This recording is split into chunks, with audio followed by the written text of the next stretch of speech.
और बढ़ा दें, नहीं ज्यादा हो जाएगा। अब ठीक है, अभी सुनिए, हमने मेवाड़ राजवंश कंप्लीट किया और मेवाड़ राजवंश से संबंधित हमने प्रश्न उत्तर भी देखे थे।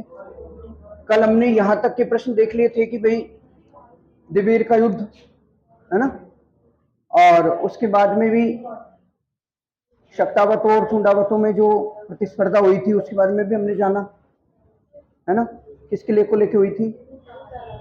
अरे सारे बोलो, क्या है, ऐसे आए होगे? कंसंट्रेट करो, पढ़ाई शुरू हो गई है। पढ़ाई करनी कि बैठने आए हो केवल? ऊंटाला के किले में हमने प्रतिस्पर्धा देखी, किस किसने की थी? देखो एक बात ध्यान से सुन लो, जो कंसंट्रेट नहीं करेंगे या जो भी मुझे लगा ना पीछे वाली कहानी, खास तौर पे सुन लो तुम ध्यान से। अगर नहीं पढ़ोगे, नहीं ध्यान दोगे, तो आप में से किसी का भी नुकसान नहीं। ये आगे ये बीच वाले बहुत सही पढ़ रहे हैं, पीछे भी सही पढ़ रहे हैं, पर एक दो लोग जो ऐसे हैं वो ध्यान नहीं देते, पढ़ा कहीं रहे हैं, वो कहीं और देख रहे हैं। अरे सड़क पे देखना है, सड़क पे चल जाओ। अभी यहां देख लो, अगर यहां नहीं देखोगे तो जिंदगी भर सड़क पे ही आना पड़ेगा फिर। इसलिए पढ़ाई कर लो बच्चों। सबसे सही तरीका यह है कि आप अगले भाई जीवन जीने के दो तरीके होते हैं, या तो 3 साल के लिए स्ट्रगल कर लो और जीवन भर मौज कर लो, या फिर ये 3 साल आप मौज कर लो और फिर जीवन भर स्ट्रगल कर लो। आपको कौन सा पसंद है वो देख लो आप। मैं तो पहले भी बताया हूं कि या तो आप तय कर लो कि समय का क्या करना है, अन्यथा समय तय कर लेगा कि आपका क्या करना है। और अगर समय ने तय कर लिया ना कि आपका क्या करना है, फिर आप कुछ नहीं कर पाओगे, फिर जो भी करेगा वो कौन करेगा? इसलिए ना सतर्क हो जाओ, अभी कंसंट्रेट हो जाओ। आपके पेरेंट्स ने बहुत विश्वास करके आप पर और आपको यहाँ भेजा है, आपके सारे खर्च दिए हैं, जो भी एक्सपेंडिचर आप कर रहे हो ना यहाँ पे, ये कोचिंग में आप लोग इतने बड़ी भारी संख्या में बैठे हुए हो, आपके सबके जो पेरेंट्स हैं उन्होंने अपनी मेहनत की गाढ़ी कमाई को आपको विश्वास करके दिया है कि चलो जाओ, हमें विश्वास है कि तुम इस कमाई का क्या करोगे, सदुपयोग। इसलिए पढ़ लो, हमारा कोई नुकसान नहीं होगा। ये ऑनलाइन क्लास चल रही है ना, ये ऑनलाइन वाले तो फ्री में देख लेंगे सारा, और हम तो, हमारे क्या है, कोचिंग इंस्टीट्यूट का किसी का नुकसान नहीं है। नुकसान अगर किसी का होगा तो किसका होगा? आप ध्यान दो, वरना आप चूक जाओगे, है ना। ये तो चलते रहते हैं सिस्टम है। अब ऑनलाइन कर दिया, ये तो क्या है कि लोगों तक पहुंचेगी ज्यादा से ज्यादा। आने वाले कुछ सालों में हो सकता है ये इंस्टीट्यूट और भी ज्यादा ऊंचाइयों पे हो, है ना। निश्चित रूप से होगा, निश्चित रूप से होगा। जिस तरह से आपको फैकल्टीज यहाँ पे स्टडी करवा रही हैं, चाहे किसी भी विषय के हैं, हिंदी का आपके चल रहा है, ज्योग्राफी का चल रहा है, कला संस्कृति कल्चर भी पढ़ा रहे हैं ना सर, कल्चर पढ़ा रहे हैं। सबसे कमजोर क्लास केवल हिस्ट्री की हो रही है, मैं भी अपना पढ़ाई रहा हूँ, ठीक है। इसलिए आप ये ध्यान रखिए कि आपका नुकसान है, किसी का नहीं है अगर आप यहाँ चूकते हो। घर वालों की जिम्मेदारी पैसे देने थे, आपको दे दी, आपको यहां तक पहुंचाना था, पहुंचा दिया। अब यहां से जिम्मेदारी किसकी शुरू होती है? इंस्टीट्यूट की जिम्मेदारी थी आपकी कक्षा में टीचर भेजना, और टीचर के रूप में उन्होंने मुझे भेज दिया, अगले पीरियड में किसी और को भेज देंगे, उनकी भी जिम्मेदारी खत्म हो गई। अब जिम्मेदारी केवल किसकी है? आपकी। इसलिए आप फोकस्ड हो जाओ। कल वाले क्वेश्चंस में किसी भी तरह की कोई कंफ्यूजन हो, कोई समझना हो, कुछ पूछना हो तो आप पूछिए जल्दी से, फिर आगे बढ़ते हैं। किसी भी प्रकार का कोई प्रश्न हो मेवाड़ राजवंश के लिए, बताओ। मैं ही पूछूं क्या? चलो बताओ फिर।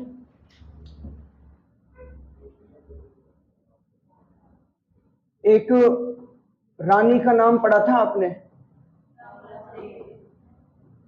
राम रसदेव पढ़ा था ना। तो ये बताओ इनका संबंध किस राजा से है?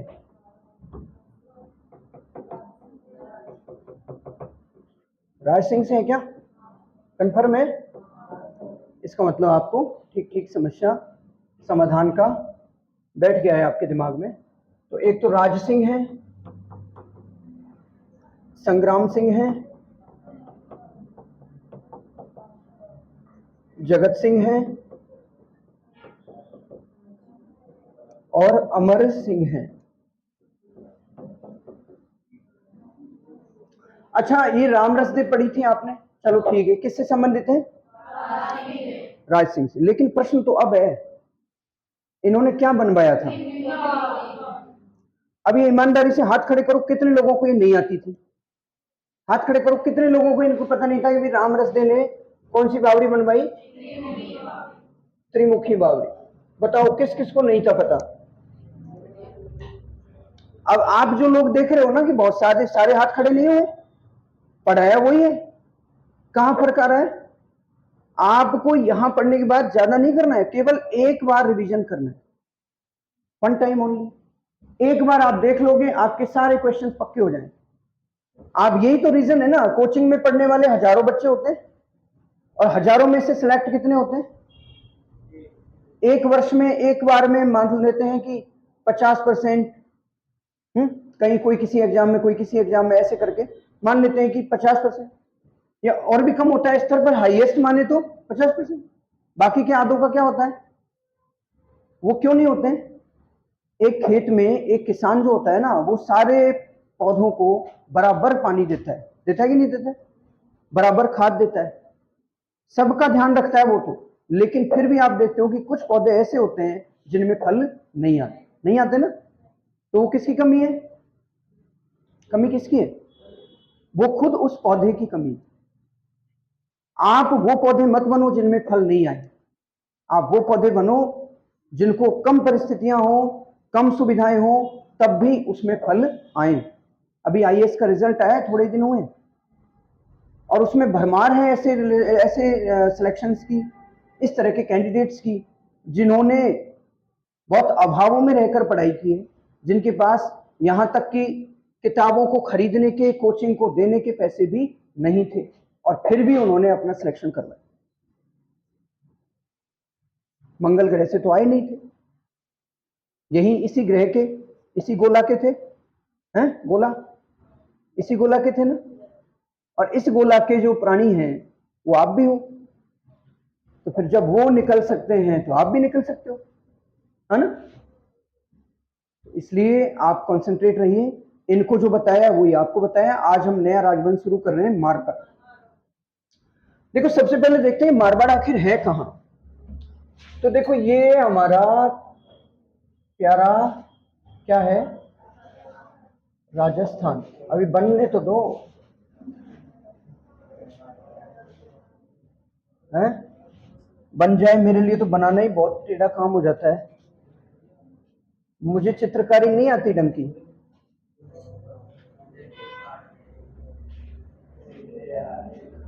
देखो भाई, करीब करीब ये क्या है, मान लो, है लग रहा है क्या? ठीक। तो राजस्थान में देखो, आप ये देखते हो कि यहां करीब, यहां इस जगह पे लगभग क्या है? अरावली पर्वत, ठीक है? ये इस तरह चौड़ा हो जाता है दक्षिण में, ठीक। और यहां पे आपको पता होगा ये नागौर का क्षेत्र है, नागौर के आसपास का क्षेत्र, यहां पे जोधपुर है, ठीक। यहाँ बाड़मेर का, सॉरी ये जैसलमेर, यहाँ बाड़मेर का है, यहाँ सिरोही है कहीं, यहाँ पाली है। तो ये जो रीजन है ना, ये रीजन, इसको जैसलमेर को थोड़ा अलग रख लो। ये वाला जो क्षेत्र है, इस क्षेत्र को हम कहते आते हैं मारवाड़, ठीक है? और मारवाड़ में भी सबसे पहले जो मारवाड़ में शासन स्थापित हुआ था वो कहां हुआ था? पाली में। मारवाड़ में जो राजवंश से शासन करता है उसको कहते हैं राठौर। क्या? राठौर। राठौर कहते हैं, पहली बात राठौर कहते हैं। दूसरी बात कहां पे थे? सबसे पहले कहां थे? तो ये सबसे पहले थे पाली में, ठीक है? और पाली में इन्होंने अपना कार्य शुरू किया था, ये भी बात ठीक है। फिर इसके बाद हम देखते हैं कि राठौड़ों में, आपको दिमाग में एक प्रश्न आना चाहिए कि राठौड़ आए कहां से? भाई हम राठौड़ तो पढ़ रहे हैं, लेकिन ये मारवाड़ में ये तो है नहीं कि पहले से राठौड़ थे, और अगर यही थे तो फिर सब जगह होते। तो अपने दिमाग में एक प्रश्न आता है कि आखिर राठौड़ आए कहां से, इनका उद्भव कहां से था, इनकी उत्पत्ति कहां से थी? इतिहास में क्या होता है, जब भी कोई राजवंश पढ़ते हैं ना, तो अपने सबसे पहला रोड़ा ये बनते हैं, जो इतिहासकार होते हैं ना, सबसे पहले वो आ जाते हैं और वो कहते हैं कि अच्छा ये बताओ पहले तो ये आए कहां से। अपन सोचते हैं कि यार आ गए होंगे कहीं से भी, अपने तो राजवंश पढ़ो क्या क्या किया है वो कर लेते। ना ना ना, वो कहते नहीं, पहले ये बताओ आए कहां से। तो राठौड़ों को आपने एक नाम सुना होगा कभी, इतिहास के जो विद्यार्थी हैं आप में से, वो तो कितने हैं इतिहास वाले? हाँ वेरी गुड। हाँ, 20 विद्यार्थी कम से कम इतिहास वाले हैं। तो आप में से इतिहास जिनके विषय है उन्होंने राष्ट्रकूट के बारे में पढ़ा होगा। कहाँ थे? दक्षिण भारत में, है ना, कर्नाटक के आसपास थे राष्ट्रकूट। और राष्ट्रकूट जो दक्षिण भारत में थे उनका प्रतिहारों से और पालों से त्रिकोणीय संघर्ष भी चला था, ये भी आपने पढ़ा। ठीक है, तो ये तो अपन छोड़ देते हैं, ये तो इंडियन हिस्ट्री का पार्ट है। अभी अपन ये देखते हैं कि बहुत सारे विद्वान ये मानते हैं कि जो राष्ट्रकूट है ना, यही राजस्थान में क्या बन गए? राठौड़ बन गए, क्योंकि राष्ट्रकूट अपने पे बोला नहीं गया। और अपन ने राष्ट्रकूटों, अपन वैसे भी क्या कर देते हैं, अरे अपन अपनी तरह से शब्दों को गढ़ लेते हैं, अपभ्रंश कर लेते हैं, अपन कर ही लेते हैं, कुछ का कुछ बोल देते हैं। ठीक है, तो अपन ने राष्ट्रकूट को क्या बना दिया धीरे धीरे? राठौड़। तो राष्ट्रकूट पहले राष्ट्रकूट से बना रट्टौड़, क्या बना? रट्टौड़। और फिर धीरे धीरे ये क्या बन गया? राठौड़। बहुत सारे विद्वान मानते हैं। अपने ये कोई काम का विषय नहीं है कि राठौड़ कौन थे, कहां से आए थे, ये प्रश्न नहीं पूछे जाते, क्योंकि अभी तक विद्वानों में ही मतभेद हैं। वही बेचारे तय नहीं कर पाए कि वास्तव में कौन थे। जब वो तय कर लेंगे, जब उनको पता चल जाएगा, फिर वो अपने को बताएंगे, फिर अपन पढ़ लेंगे दोबारा, है ना। अभी तक 2-3 मत हैं। पहला मत क्या है कि राष्ट्रकूट थे, राष्ट्रकूट से क्या बन गए? एक आप ओझा साहब को जानते हो? ओझा साहब क्या कहते हैं भाई? राजपूत या तो सूर्यवंशी थे या फिर, यही कहते हैं ना, दो बातें बताते हैं, या तो या फिर चंद्रवंशी। सूर्यवंशी किन किन को बताते हैं वो? तो वो कहते हैं कि भाई राठौड़, मेवाड़ के गोहिल, ठीक है, चौहान, ये सब क्या थे? सूर्यवंशी। और चंद्रवंशी भी बताते हैं वो दो लोगों को, एक तो जैसलमेर के जो भाटी हैं उनके बारे में कहते हैं कि ये चंद्रवंशी है, और एक करौली का पाल वंश है, करौली का पाल वंश है ना, उसके लिए भी कहते हैं कि वो भी क्या है? यदुवंशी। ठीक है, तो इस तरह से अपन देखते हैं। एक मत तो हो गया ओझा का। ओझा क्या मानते हैं? सूर्यवंशी और चंद्रवंशी। अगर सम्मिलित रूप में कहो तो सम्मिलित रूप में ये कहते हैं कि भाई राजपूत जो हैं वो प्राचीन क्षत्रिय थे, प्राचीन वैदिक, वैदिक काल में थे ना, वैदिक क्षत्रिय। ठीक, ये मानते हैं। ये अपन पहले भी पढ़ चुके हैं, ये सारी बातें अपन डिस्कस कर चुके हैं ऑलरेडी। जब हम राजपूतों की उत्पत्ति के सिद्धांत पढ़ रहे थे तो हमने ये चीजें विस्तार से पढ़ी है। ठीक, फिलहाल हम ये जान रहे हैं कि राठौड़ कौन थे। तो एक मत क्या कहता है कि राष्ट्रकूट थे, दूसरा मत ओझा वाला है, वो क्या कहते हैं? ठीक, एक मत ये है कि सबसे ज्यादा जो माना जाने वाला मत है फिलहाल, वो है कि कन्नौज में एक शासक था जयचंद। जानते हो क्या? अभी जान जाओगे, देखो मैं बताता हूँ। उसकी पुत्री का नाम था संयोगिता, और पृथ्वीराज चौहान की वो गर्लफ्रेंड थी। समझ गए क्या? संयोगिता पृथ्वीराज चौहान के साथ जिसका जो है विवाह हुआ था, और पृथ्वीराज चौहान उसको उठाकर ले आए थे विवाह के स्वयंवर से। जान गए पृथ्वीराज संयोगिता, है ना? वही पृथ्वीराज संयोगिता वाली जो संयोगिता है, उस संयोगिता के पिता का नाम था जयचंद गहड़बाल। क्या नाम था? सारे बोलो, क्या नाम था? कहाँ थे? जगह कौन सी? कन्नौज। ठीक है, तो कन्नौज के गहड़वालों से ही किनका उद्भव हुआ? राठौड़। ये भी कुछ विद्वानों ने माना है, और इस मत को सर्वाधिक मान्यता प्राप्त है। आखिरकार यही मानते हैं कि गहड़वाल जो थे कन्नौज के, वो ही यहाँ आए, और यहाँ आकर वो क्या कहलाए? क्या कहलाए? जोर से बोलो। ठीक है, तो अब अपन दूसरी बात देखते हैं। देखो यहां तक की बात है, इनको आप लिखना चाहो तो एक 2-3 लाइन लिख लो। चलो लिखो फटाफट, लिखो, हेडिंग डालो। क्या डालोगे? मारवाड़ के राठौड़, मारवाड़ के राठौड़।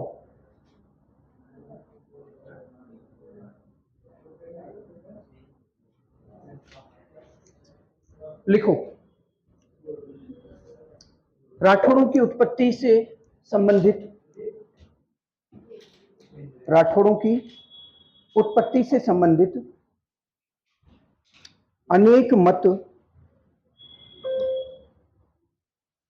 संचालित हैं। राठौड़ों की उत्पत्ति से संबंधित अनेक मत प्रचलित हैं। प्रचलित लिखना, प्रचलित, ठीक है। नंबर 1 डालो।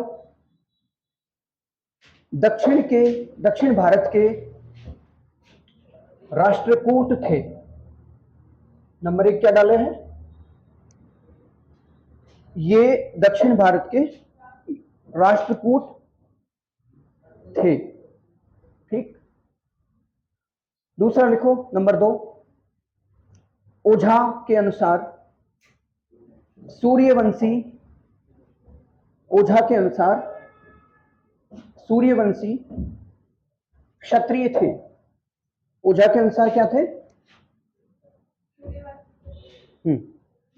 सूर्यवंशी क्षत्रिय थे। जल्दी लिखना भाई, फास्ट लिखना, जल्दी जल्दी। लिख लिया है? अगला लिखो, तीसरा। सर्वाधिक मान्य मत यह है कि सर्वाधिक मान्य मत यह है कि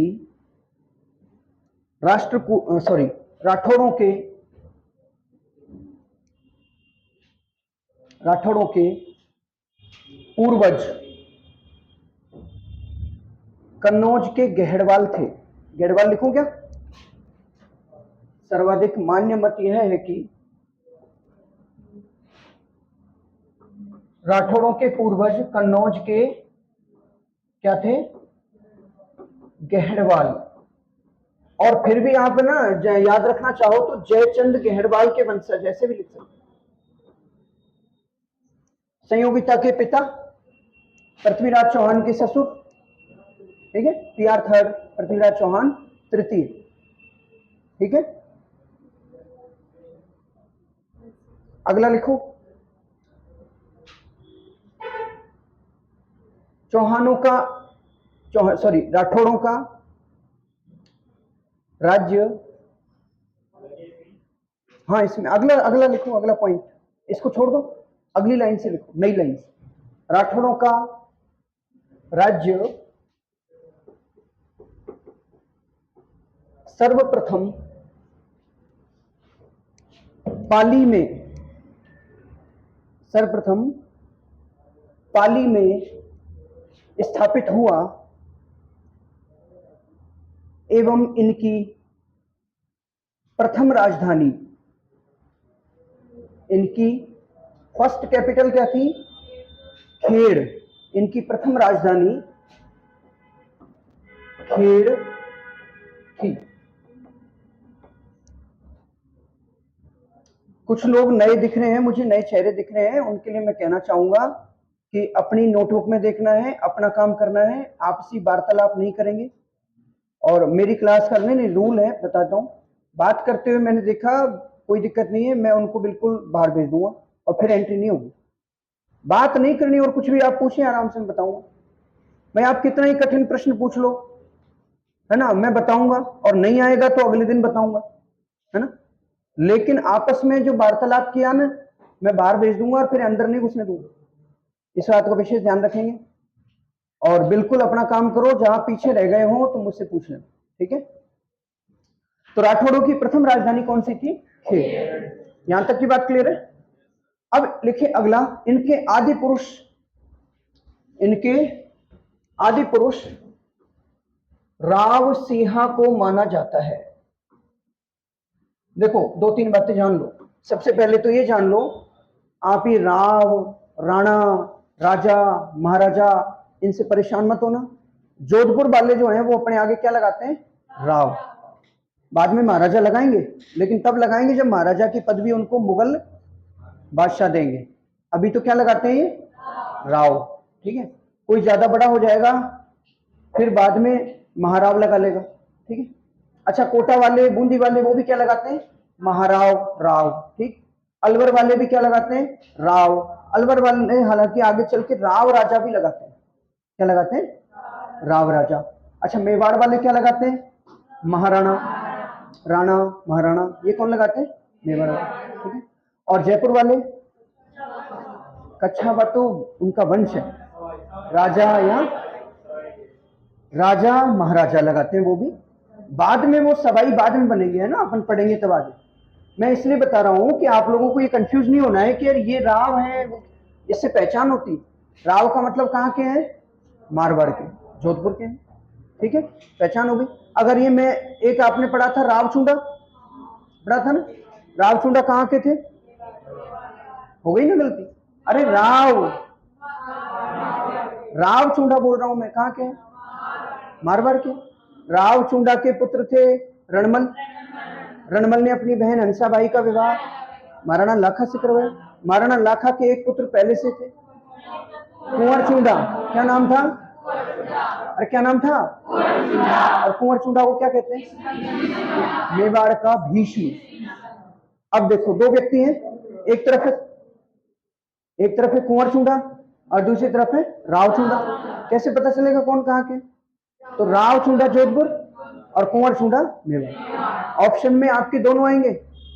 मेवाड़ का भीष्म किसे कहा जाता है? रावचुंडा पहला ही ऑप्शन होगा। पहला विकल्प क्या मिलेगा? रावचुंडा। और आधे से ज्यादा शहीद हो जाएंगे। क्या मिल गया? चुंडा मिल गया। अब वो देखो चुंडा तो मिल गया, पर राव वाला चुंडा है, कुंवर वाला चुंडा ढूंढना है, ठीक है ना। और कुंवर चुंडा है वो है मेवाड़ के, समझ गए? तो मेवाड़ के भीष्म कुंवर हैं और रावचुंडा जो है वो रणमल के पिता हैं, जो हंसाबाई के भी पिता हैं। और एक और बालक है उनका, रावचुंडा का कान्हा, जिसको रणमल की जगह पे अब पढ़ेंगे, अभी आएंगे, अब बुलाते हैं सबको, अभी सबकी यहीं पे परेड लगवाएं, ठीक है। तो पहली बात हमने क्या लिखी? इनके आदि पुरुष। आदि पुरुष का क्या मतलब होता है? आदि पुरुष या आदि, देखो आदि का मतलब होता है प्राथमिक, प्रारंभ, प्रथम। जैसे आपको पता है आदि ईश्वर किसे कहते हैं? शिव को, शंकर भगवान को कहते हैं ना, सबसे पहला, प्रथम। शंकर भगवान के माता पिता का नाम जानते हो क्या? थे ही नहीं, जानोगे कैसे? शंकर स्वयंभू। क्या है? स्वयं। जिनको आप शंभू कहते हो, वो शंभू नहीं है, वो एक्चुअली क्या है? स्वयंभू। स्वयं यानी अपने आप, और भू यानी उत्पन्न, जो खुद पैदा हुए, ना तो उनकी माता है ना उनके, इसलिए उनको क्या कहते हैं? शंभू। और यही कारण है कि शंभू होने के कारण वे उनके माता पिता ही नहीं है। राम जी के तो हैं, कृष्ण भगवान के भी हैं, दो हैं, हैं? अरे कृष्ण भगवान के पास तो दो जोड़ी थे, उधर वहां मथुरा में अलग थे, गोकुल में नंद बाबा, और ठीक। और विष्णु भगवान हैं, ब्रह्मा हैं, शिव शंकर हैं, ये ऐसे हैं जिनके बारे में आपको आइडिया नहीं है। लेकिन विष्णु भगवान ने चूंकि अवतार लिए थे, और अवतार लिए थे तो उनके माँ बाप मिल जाते हैं। लेकिन शंकर भगवान का है क्या कोई अवतार? शंकर भगवान के माता पिता मिलते हैं क्या? नहीं मिलते। शंकर भगवान के कई सारे रूप होते हैं जिनको हम कहते हैं रुद्र, और रुद्रों के अंश होते हैं, अंश, छोटे छोटे अंश, और उन अंशों में से एक अंश बने हनुमान जी, जिनको हम रुद्रावतार कहते हैं, ठीक है, वो अलग कंसेप्ट। मैं जो कहना चाह रहा हूं वो ये कि आदि पुरुष का मतलब होता है जो किसी वंश का सबसे पहला पुरुष हो, किसी वंश का सबसे प्रथम पुरुष। यानी इस राजवंश का संस्थापक कौन है? राव सिंह। बड़ा अजीब सा नाम है, सिंहा। ये नाम कहां से आया, कभी सोचे क्या आप? देखो सिंहा मतलब होता है सिंह। सिंह जानते हो ना? अरे आपने बचपन में किस किस ने मोगली देखा है? जंगल बुक, हाथ खड़े करो, देखिए क्या? Very good, very good. अरे कम से कम 2-4 हजार ने देखी। तो कहने का मतलब यह है कि जो मोगली जो कॉन्सेप्ट है, मोगली कॉन्सेप्ट जो है, उसमें आपने देखा था कि एक बच्चा है, वो जंगल में पलता है, जानवरों के बीच में, जानवरों वाली बातें, ठीक है। राव सिंह की एक कहानी छोटी सी, जल्दी जल्दी करते हैं, ठीक। राव सिंह क्या है कि बदायूं, कन्नौज के पास बदायूं है, और कन्नौज के गहरवाल है, वहीं बदायूं के भी, गहरवालों के वंशज बदायूं में थे, ठीक है। तो बदायूं में क्या है कि राजा थे सेतराम। बदायूं के राजा का नाम क्या है? सेतराम। और सेतराम जो राजा थे, उन सेतराम जी के 100 पुत्र थे, 100 पुत्र हुए थे। इसमें क्या अचंभे की बात है? उस टाइम मनोरंजन के साधन भी कम थे, हैं? क्या करते? और राजा थे, राजा की कई रानियां होती हैं, कई रानियां होती हैं तो कई पुत्र भी होंगे, ठीक है। तो इस तरह से हमने देखा बदायूं, और बदायूं के राजा थे, राजा का नाम क्या है? सेतराम जो हैं, उनके 100 पुत्र हुए, लेकिन जब 51वें नंबर का पुत्र हुआ ना, एक्चुअली क्या होता था, पहले घड़ियां नहीं होती थी, अब तो घड़ी है, टाइम देख लेते हैं। जैसे ही जन्म होता है ना बच्चे का, तुरंत क्या करते हैं, भाग के टाइम देखते हैं, नोट करते हैं भाई इस टाइम पे, इस बज के इस मिनट पे और ये सेकंड पे बच्चे का जन्म हो गया है, लिख लिया, मोबाइल का स्क्रीनशॉट ले लिया, हो गया। फिर क्या होगा, फिर पंडित जी को भेजेंगे, फिर वो बताएंगे भाई इस टाइम पे इतने बजे ये हुआ है, ये सेकंड इतनी थी, और इससे क्या होगा, फिर जन्मपत्री बना देंगे पंडित। ये होता है ना, उस टाइम पे भी जन्मपत्री तो बनती थी लेकिन घड़ी नहीं होती थी। फिर कैसे करते थे, फिर ऐसे देखते थे कि भाई ये देखो अपने ये महल की ये सीढ़ियां हैं, सीढ़ियां हैं, कई सारी सीढ़ियां हैं, इन सीढ़ियों में भाई यहां छाया आ गई थी ना, तब हुआ था ये, सूर्य घड़ी कहते हैं इसको।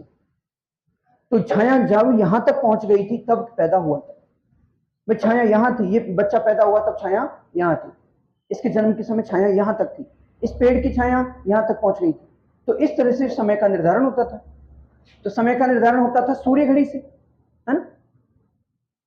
तो कहते हैं कि सेतराम जी के जब ये बच्चा पैदा होने वाला था, डिलीवरी होने वाली थी, तो एक दाई जो होती है ना, दाई पहले हॉस्पिटल तो दाई में, दाई जो है प्रसव करवाती थी, डिलीवरी करवाती थी। तो डिलीवरी होने वाली थी, तो दाई को कहा था भाई आप ध्यान रखना समय का, लाइन खींच देना तुरंत, जहां हो सूर्य जिस टाइम पे छाया जहां हो वहां लाइन खींच दो, छाया तो आगे बढ़ जाएगी लेकिन वो लाइन तो रहेगी, तो इससे पता चल जाएगा कि ये यहां। तो फिर क्या हुआ कि ठीक है, इधर बच्चा हुआ, बच्चे का जन्म हुआ, दाई जो है बड़े खुश हुई कि उसने अब बस हार वार मिलेंगे, मोतियों की माला मिलेगी, तुरंत बधाइयां बधाइयां बधाइयां, लेकिन वो लाइन खींचना भूल गई। फिर उसको थोड़ी देर बाद ध्यान आया कि यार लाइन तो खींची, अब महाराजा मारेंगे, हैं, हो सकता है नौकरी से निकाल दें, मरवाई दें। तो फिर उसने भाग के लाइन खींची, तो वे लाइन खींच देते हैं। फिर उसने उससे पूछा, महाराजा के सिपाहियों ने, सैनिक भाई लाइन खींच दी थी, क्या वहां खींच दी, कहाँ है की, पंडित जी आए, पंडित जी ने देखा लाइन, फिर उसके बाद अपने पत्रे मिलाए, ये लाइन इसका मतलब ये वाला मुहूर्त और ये वाला मुहूर्त, मतलब इसका उन्होंने महाराजा से कहा, महाराजा जी बहुत अच्छी बात है, बच्चा तो हो गया आपके, पर इस बच्चे का आप चेहरा मत देखना। महाराजा ने कहा क्यों, कि देखो चेहरा देख लोगे ना तो आप मर जाओगे, चेहरा देखने से आपकी क्या हो सकती है, मृत्यु। पहले ऐसे ऐसे चलता था, पहले इस तरह जो भी पंडित जी ज्योतिषी जो भी कहते थे उस पर कोई संदेह नहीं करते थे, तुरंत उसको मान लेते थे। महाराज ने कहा यार ठीक है, अपने 50 तो ऑलरेडी हैं और आगे भी अपने को खुद पे पूरा विश्वास है, आगे भी और हो जाएंगे, अपने क्या है ये 51वां है, ऐसा करो भाई इसको जंगल ले जाओ, 4 पहलवान बुलाए, इसको जंगल में ले जाओ और वहीं इसको खत्म करके आ जाओ, 50 से ऑलरेडी अपने तो, और देख लेंगे। ऐसे करके उस छोटे से बच्चे को 4 पहलवान लेके गए और जंगल में ले गए, और जंगल में ले जाके उन पहलवानों ने यार, उनके भी थोड़ा मन का जो वो राम होता है ना मन में, कि मेरा राम कह रहा है कि इसको मैं नहीं मारूं, तो उनमें से एक का राम बोल गया, 4 पहलवान थे ना, 4 में से एक का राम क्या बोला कि यार एक दिन का बच्चा नहीं है और इसका अपन ने मतलब देखा क्या है कि ये क्या करेगा, क्या मारेगा ये किसी को, और फिर अपना क्या बिगाड़ा इसने। और फिर जंगल में, अपन जंगल इतना बड़ा है, अपन इस गुफा के पास इसमें फेंक देते हैं, अपने आप ही मर लेगा, अपन क्यों पाप लें। ऐसे करके उन पहलवानों ने क्या किया, उस बच्चे को गुफा में, अच्छा करामात की बात ये हुई कि उस गुफा में उसी दिन एक शेरनी का भी डिलीवरी हुई थी, प्रसव हुआ था, शेरनी के बच्चे थे 3, कितने, 3 बच्चे थे। शेरनी बेहोश, भाई डिलीवरी होती है तो फिर महिला हो चाहे कोई भी जानवर हो, पीड़ा तो होती है, बहुत दर्द होना है, बहुत सहन करना पड़ता है। शेरनी को ज्यादा कुछ पता नहीं, होश नहीं, वो बच्चा भी किस्मत से लुढ़कता हुआ शेरनी के बिल्कुल 3 बच्चों हैं उनके पास पहुंच गया। शेरनी ने सोचा, सुबह अगले दिन होश आया, शेरनी को लगा वाह 3 नहीं 4 हुए अपने तो।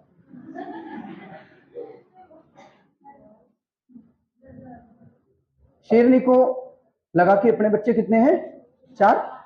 शेरनी ने बढ़िया अपने दूध पिलाया, वो बच्चा धीरे धीरे दूध मिला उसको, वो पलने लग गया, पलते पलते वो बड़ा हो रहा है। अब आपने डार्विन का सिद्धांत पढ़ा होगा साइंस वालों ने, भाई डार्विन क्या कहता है कि जहां जिस माहौल में जीव रहता है वो वैसा ही बन जाता है, बन जाता है।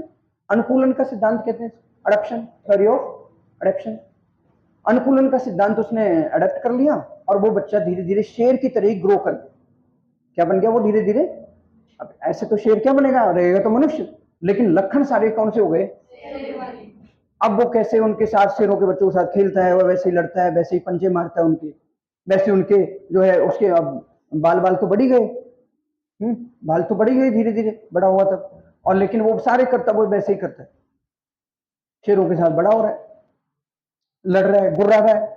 बोलना तुम आदमी उसने कभी देखे नहीं, मैं मानव तो उसने कभी देखा ही नहीं, उसको क्या पता मानव बोलते हैं क्या होता है। वो तो वो गुर्राना देखा उसने, तो वो भी गुर्राता है, वो भी चिल्लाता है। वो शेर के बच्चे पहाड़ पे किसी ऊंची चट्टान पे चढ़ के दहाड़ते हैं, वो भी दहाड़ता है। ऐसे चल रहा था।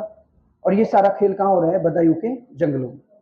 पाली में एक पाली है ना, पाली जिनके नाम पे पाली है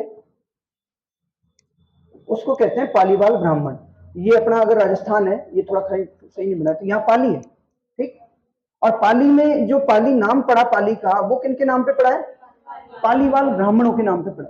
पालीवाल ब्राह्मण यहाँ पे व्यापार करते थे, और व्यापार करते थे तो अपना माल लेके, पहले कोई ये तो नहीं था कि हवाई जहाज से भेज दो, कि भाई ट्रांसपोर्ट से भेज दो, तो ये अपने माल को घोड़ों पे लाद के एक स्थान से दूसरे स्थान पहुंचाते।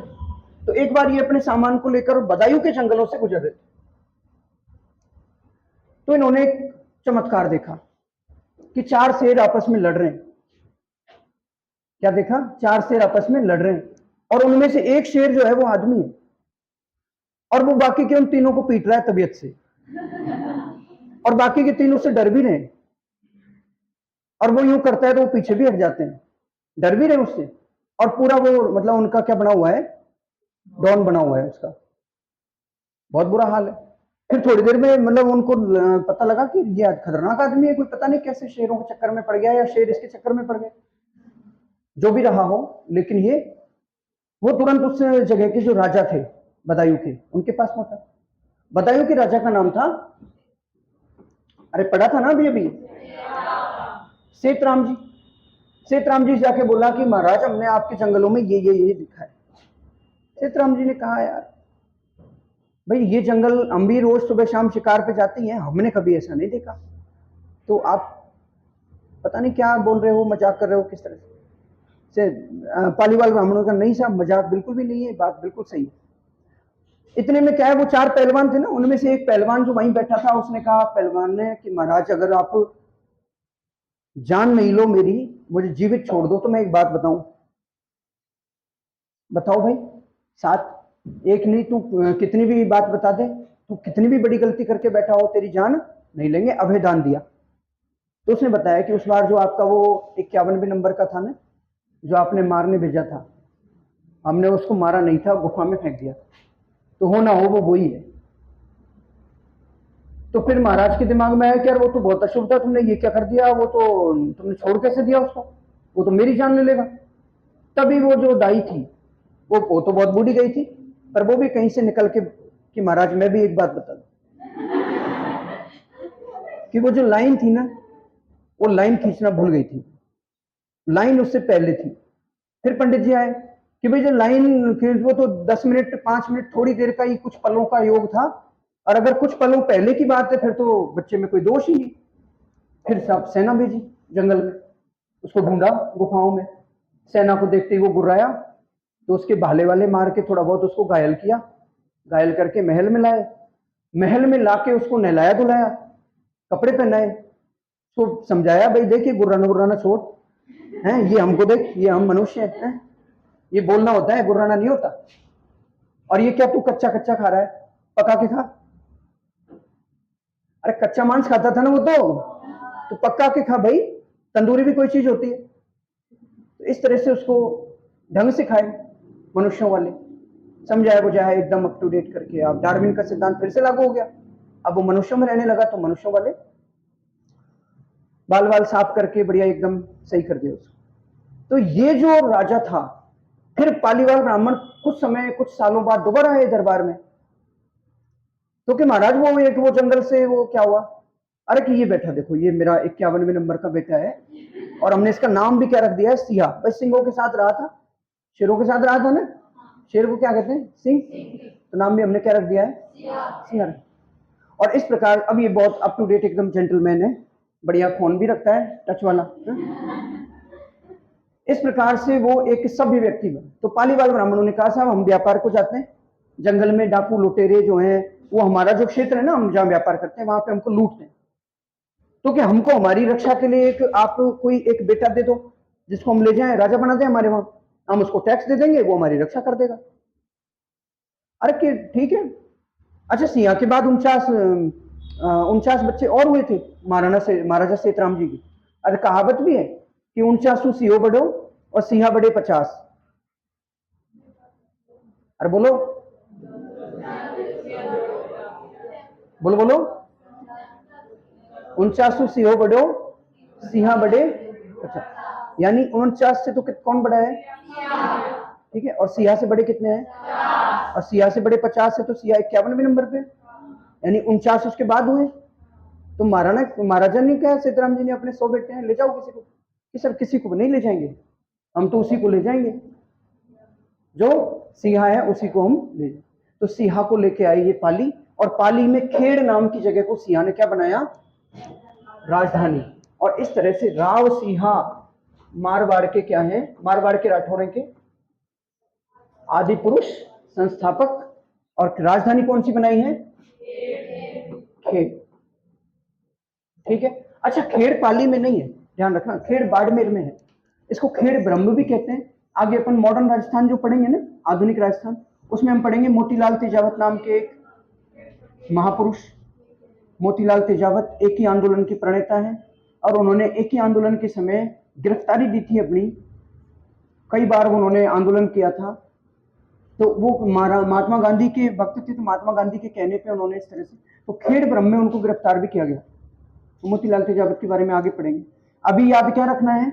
अच्छा, खेड़ ब्रह्म में एक मंदिर भी है, आप कल्चर में पढ़ते होंगे, रणछोड़ नाथ जी का मंदिर, पढ़ा है क्या, गुड।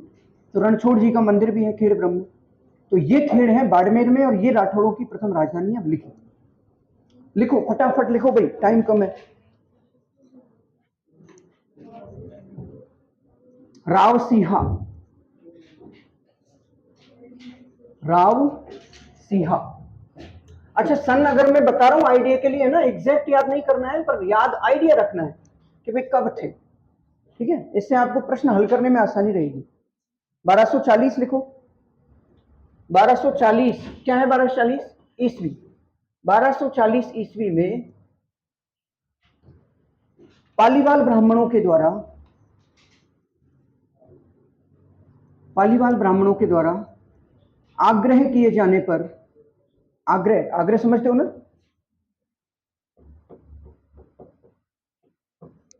अरे यार, पालीवाल ब्राह्मणों के द्वारा आग्रह किए जाने पर, पालीवाल ब्राह्मणों के द्वारा आग्रह किए जाने पर बदायूं बदायूं के लिखो, बदायूं के राजा सेतराम के पुत्र, बदायूं के राजा कौन है, राजा सेतराम के पुत्र राव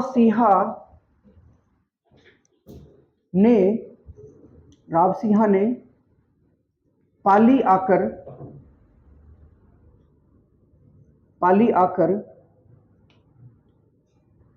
अपने राठौड़ राजवंश की स्थापना की। राठौड़ राजवंश की स्थापना की। 1240 ईस्वी में पालीवाल ब्राह्मणों के द्वारा आग्रह किए जाने पर बदायूं के शासक सेतराम जी के पुत्र राव सिंहा ने पाली आकर राठौड़ राजवंश की स्थापना की। लिखो अगली लाइन, राव सिंहा की छतरी।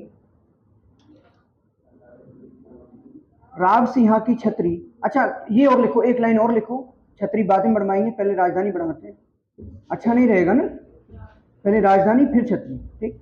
लिखो, इन्होंने अपनी राजधानी खेड़, और खेड़ के कोष्टक में लिखना बाड़मेर, और वर्तमान में भी लिखना चाहो तो बालोतरा। खेड़ बाड़मेर, कोष्टक में क्या लिखोगे, बाड़मेर। बाड़मेर के ऑब्लिक करके बालोतरा कर लेना। ये देखो खेड़, ऐसे लिखने खेड़, ठीक है। तो खेड़, इन्होंने क्या क्या लिखा है, लैंग्वेज क्या है, हाँ, इनकी राजधानी खेड़ बाड़मेर में थी, और ये राठौड़ों की प्रथम राजधानी है। लिखो, यह है राठौड़ों की प्रथम राजधानी थी, first capital of Rathore dynasty, first capital of Rathore dynasty. Rathore dynasty की पहली राजधानी कौन सी है, खेड़। किसने बनाई है, राव सिंह। राव सिंह कहां से आए हैं, बदायूं। किसके पुत्र हैं, सिंह नाम क्यों पड़ा, देखो ये आगे चल के क्या है, सिंहा जी के बहुत सारे पुत्र हुए, आगे अपन वंश पढ़ेंगे। फिर उनमें से धुहड़ आएंगे, राव धुहड़। फिर आएंगे राव मल्लीनाथ जी, जिनको आप लोक देवता के रूप में जानते हो, ठीक है, उनकी बातें हैं। फिर उसके बाद आपको राव चूंडा मिलेंगे। राव चूंडा के पुत्र कौन होंगे, राव रणमल। रणमल के बाद आएंगे राव जोधा, और राव जोधा जोधपुर बसाएंगे, मेहरानगढ़ दुर्ग बनवाएंगे। मेहरानगढ़ दुर्ग में एक तस्वीर लगी हुई थी, एक पोस्टर लगा हुआ था, और पोस्टर में था कि 4-5 शेर हैं आपस में लड़ रहे हैं, और एक शेर क्या है, मनुष्य है। यानी राव सिंह का पोस्टर बनवा के लगवा दिया था मेहरानगढ़ में, भी लगा दिया, हमारे दादाजी ऐसे थे इस तरह। तो एक बार क्या होता है, अंग्रेजों का शासन आ गया। फिर अंग्रेजों के समय जोधपुर ने, सभी ने अपनी सहायक संधियां अंग्रेजों से कर ली थी, जोधपुर ने भी कर ली थी। और जोधपुर में एक बार रूडयार्ड किपलिंग एक अंग्रेज था, रूडयार्ड किपलिंग, जिसकी फेमस बुक है, जिसने आपने कई बार जिसको कहानियां पढ़ी होंगी, टीवी पे भी देखा है, द जंगल बुक, ठीक है। तो रूडयार्ड किपलिंग आया मेहरानगढ़ में, मेहरानगढ़ में आके उसने देखा, वही देख रहा था, घूम रहा था, तभी वो पोस्टर पे नजर पड़ी, पोस्टर को देखा। पोस्टर को देख के उसने कहा, भाई ये क्या है, ये आपने क्या पोस्टर लगा रखा है कि 5-6 तो शेर हैं और एक क्या है, आदमी, और वो भी जिंदाबाद, कपड़े अपड़े नहीं पहन रखे, ऐसा आदमी बना रखा है आपने, बिल्कुल, है ना। ऐसी स्थिति में क्या करना है, रूडयार्ड किपलिंग को वो बताते हैं, राठौड़ों के जो भी वहां थे, कि अरे आप नहीं, आपको नहीं पता, ये हमारे दादाजी के दादाजी के दादाजी के, और ये बहुत जंगल में रहे थे, शेरों के बीच रहे थे, और ये शेरों में ही पले थे, और इनका नाम था राव सिंहा। रूडयार्ड किपलिंग को बड़ा मजा आया सुन के, यार कि ऐसा भी होता है, कि हमारे तो कभी ऐसा हुआ नहीं, ऐसा भी होता है। हाँ बिल्कुल सही कहा। तो उससे को बताया भाई राजस्थान में कुछ भी होता है। राजस्थान की तो पिछले दिनों, एक 2-3 साल पहले जो एड आता था ना राजस्थान का, राजस्थान टूरिज्म, उसकी टैगलाइन ही ये थी, जाने क्या दिख जाए।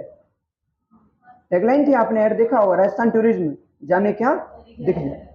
जैसे गुजरात की है ना, कुछ दिन गुजारो गुजरात में, ऐसे राजस्थान की थी, जाने क्या वर्तमान में है, पधारो हमारे देश, याद रखना।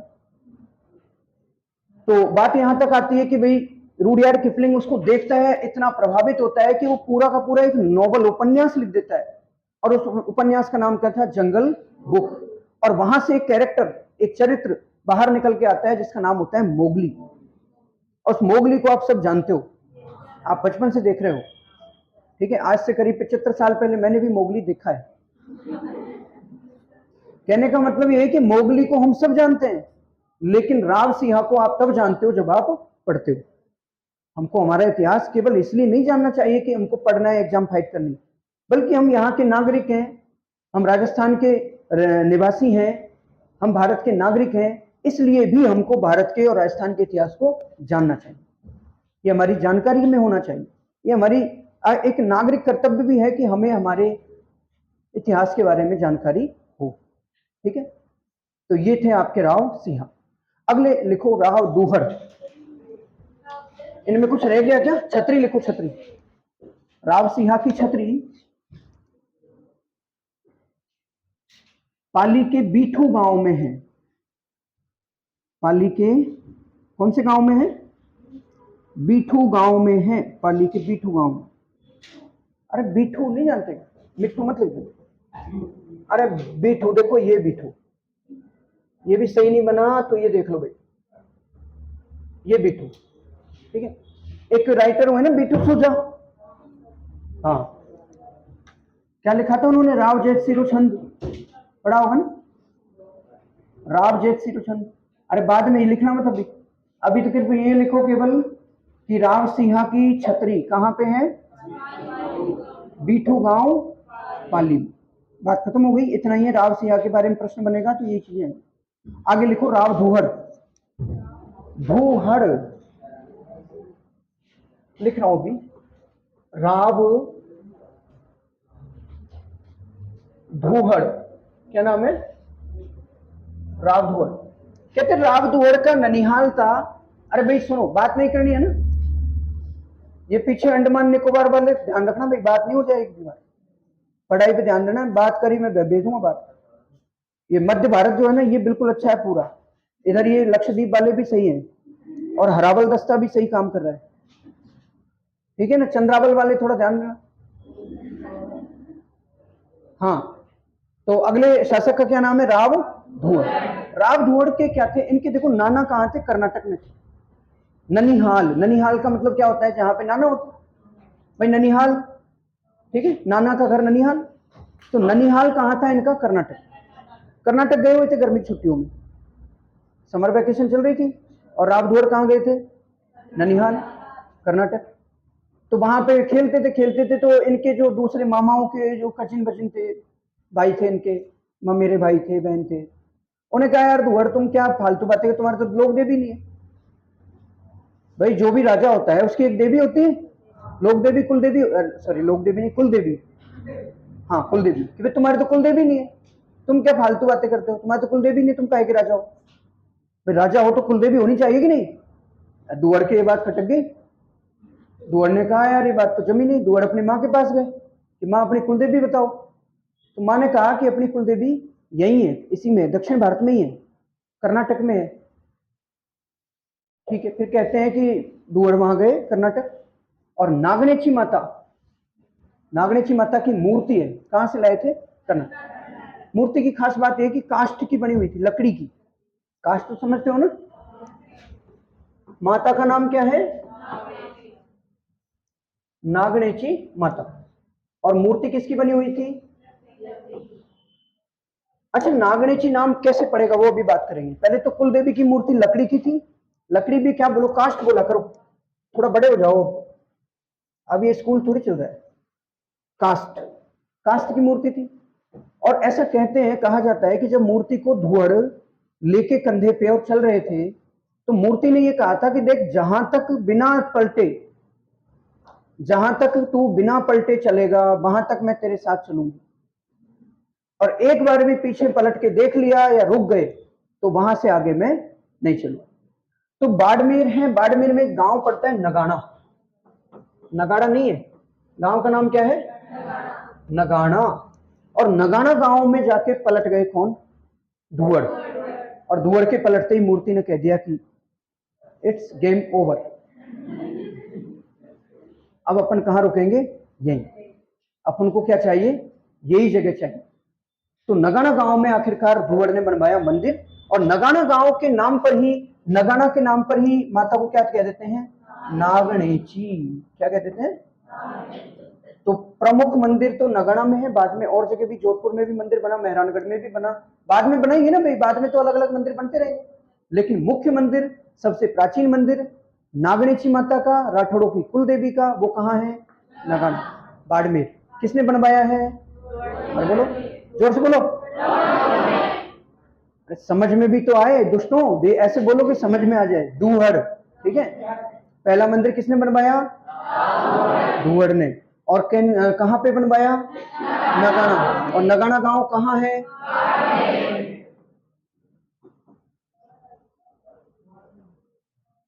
ये सो के उठा है क्या कोई? ठीक है, बात समझ में आ गई? लिखो, जल्दी पेन चलाना, फटाफट लिखो,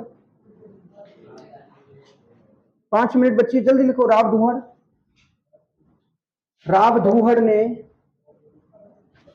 लिखो, राव धूहड़ ने नगाना गांव बाड़मेर, कोष्टक में लिखना, नगाना गांव बाड़मेर में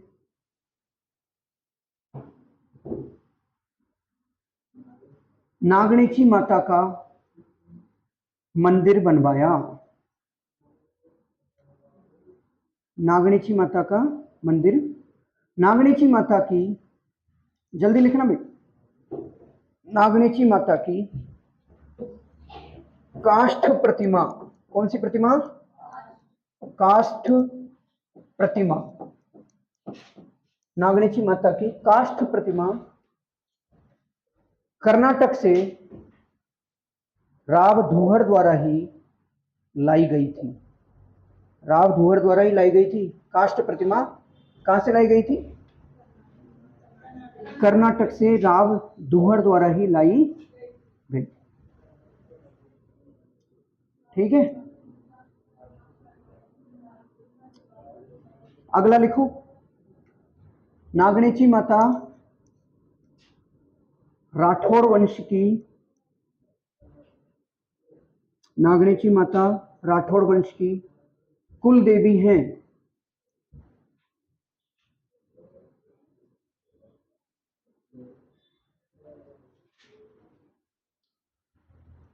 ठीक है, क्लियर हो गई के बात? अगला लिखो राव मल्लीनाथ जी। अगले राजा का नाम है राव मल्लीनाथ जी। अरे लोक देवता नहीं पढ़े क्या? वही है ये।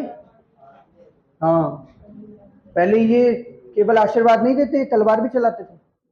राव मल्लीनाथ जी।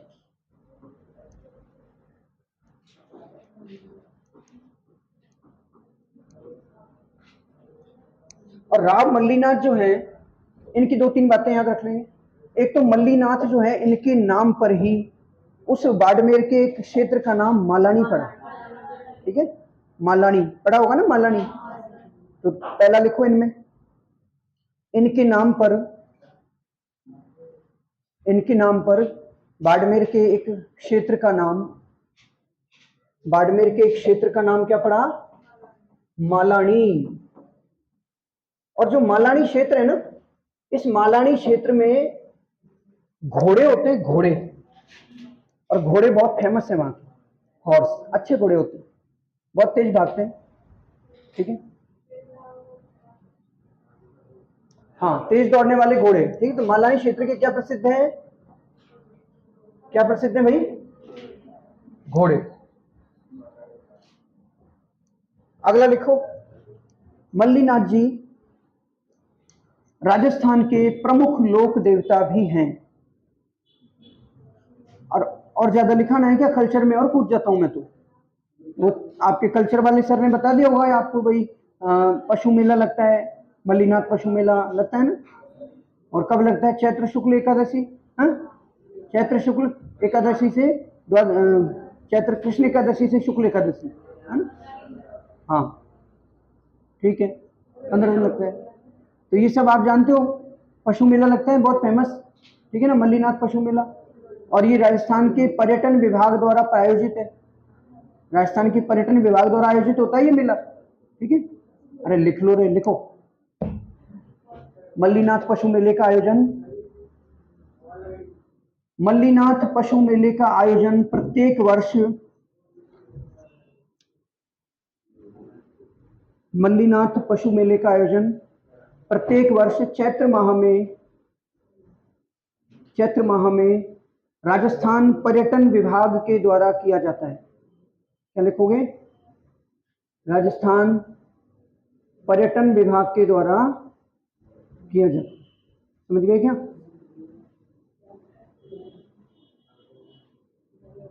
एक लाइन लिखो,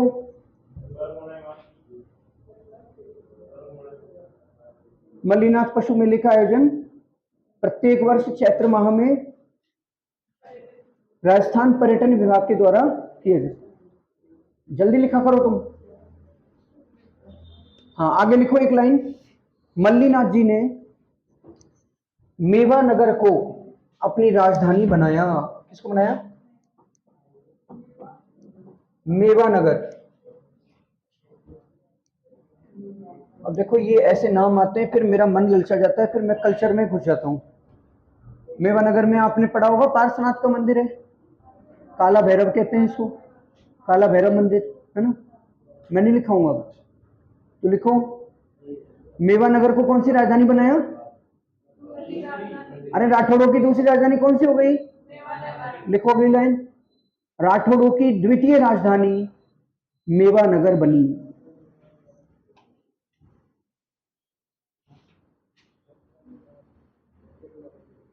अब देखो मल्लीनाथ जी के जो पुत्र है ना, उसका नाम होता है, मल्लीनाथ जी के उत्तराधिकारी होते हैं राव चूंडा। चूंडा से आप जानते हो, चूंडा के बाद रणमल था, रणमल के बाद जोधा था, जोधा के बाद आते जाएंगे, ठीक है, मालदेव और ये सब।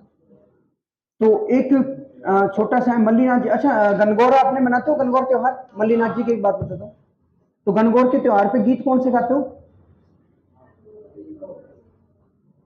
नहीं पढ़े क्या कल्चर में? गणगौर के त्योहार पे कौन से गीत गाए जाते हैं? गिंडोली के गीत गाए जाते हैं। नहीं पढ़े? कभी गिंडोली के गीत गाते हैं अपने राजस्थान में। जब भी गणगौर मनाते हैं ना, तो गीत कौन से गाते हैं? गिंडोली। अब गिंडोली कौन थी? तो एक बार क्या होता है, मल्लीनाथ जी जो थे ना, मल्लीनाथ जी के एक बेटे का नाम था जगमाल, है ना, निकम्मा,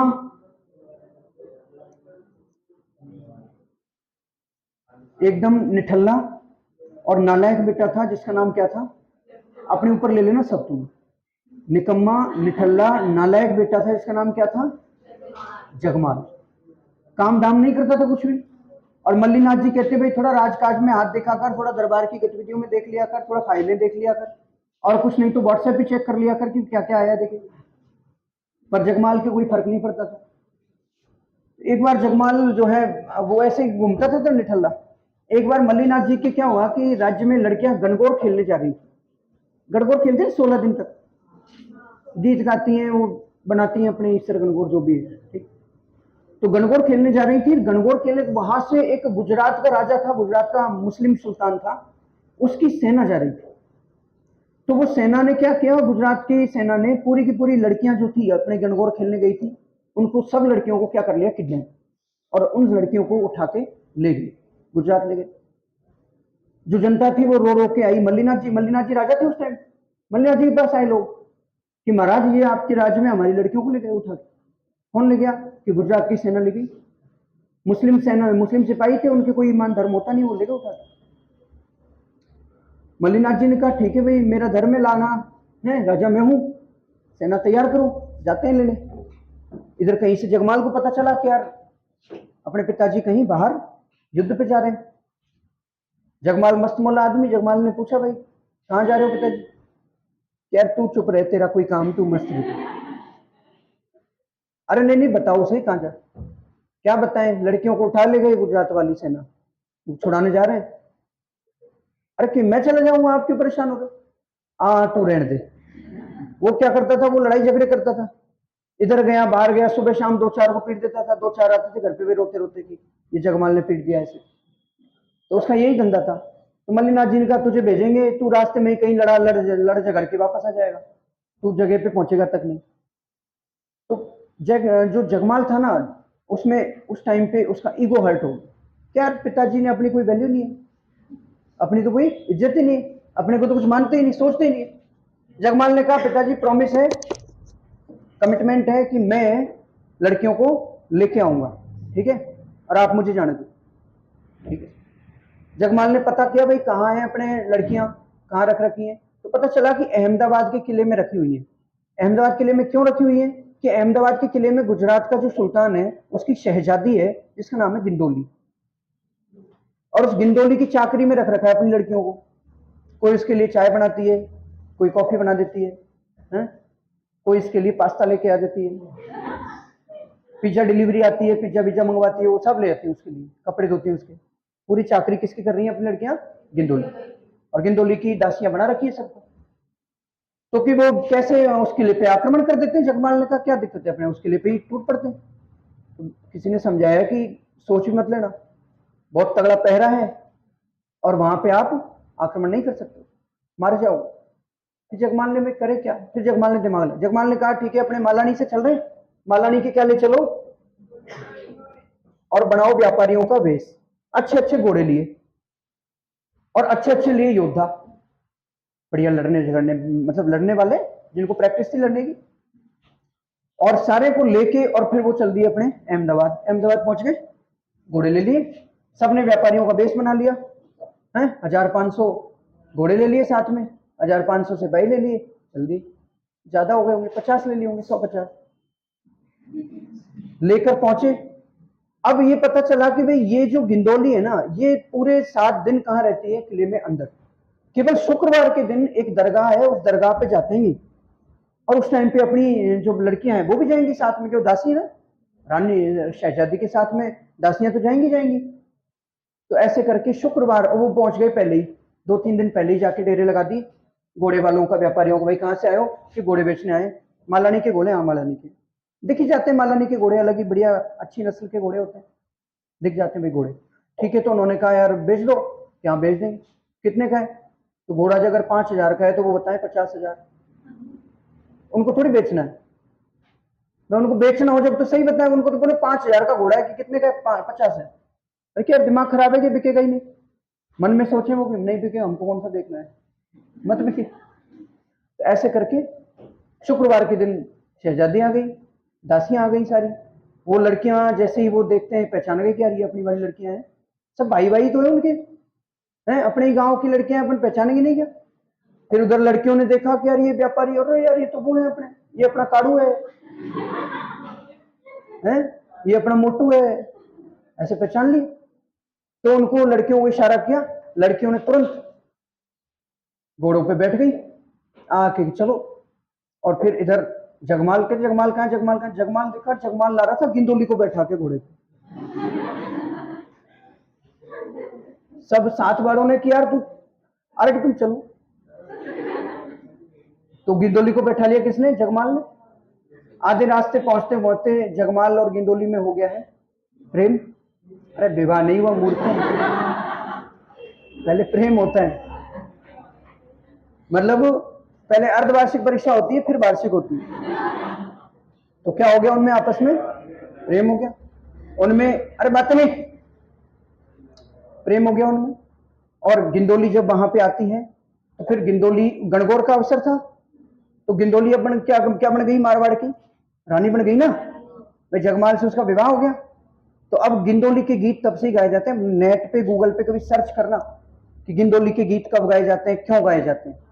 मोबाइल तो होगा आपके पास, मोबाइल सब रख दे, कोई ढंग का काम भी कर लिया करो उससे। तो ऐसे सर्च करना कि भाई गिंदोली के गीत क्यों गाए जाते हैं, कब गाए जाते हैं, तो आपको सारी कहानी आ जाएगी।